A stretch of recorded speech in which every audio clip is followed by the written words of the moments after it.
প্ৰাণৰ শিল্পী জুবিন গাৰ্গবিহীন আজি এটা মাহ সম্পূৰ্ণ।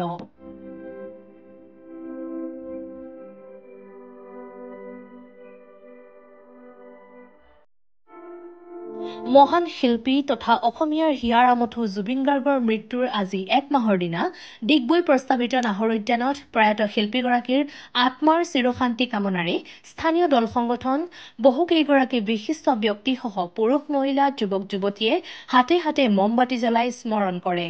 সমাজকৰ্মী জিতেন দত্ত, বিশিষ্ট কবি সাহিত্যিকদ্বয় ক্ৰমে দীপেন কুমাৰ বৰা, নিৰুপমা গোস্বামী, পূৰ্ণ বৰা, বিশিষ্ট ব্যৱসায়ী দিলীপ গগৈ সহ শতাধিক লোকে প্ৰস্তাৱিত জুবিন গাৰ্গ নাহৰ উদ্যানৰ পৰা পদব্ৰজে হাতে হাতে মমবাতি লৈ এক সমদলেৰে ডিগবৈ শ্বহীদ বেদীত উপস্থিত হৈ জুবিন গাৰ্গৰ প্ৰতিচ্ছবিত শ্ৰদ্ধাঞ্জলি জনাই জুবিন গাৰ্গৰ মৃত্যুৰ ন্যায়ৰ দাবী উত্থাপন কৰে।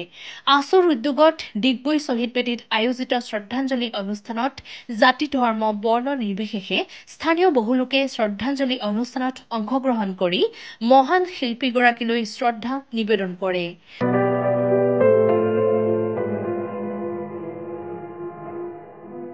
Bureau Report, B+NE।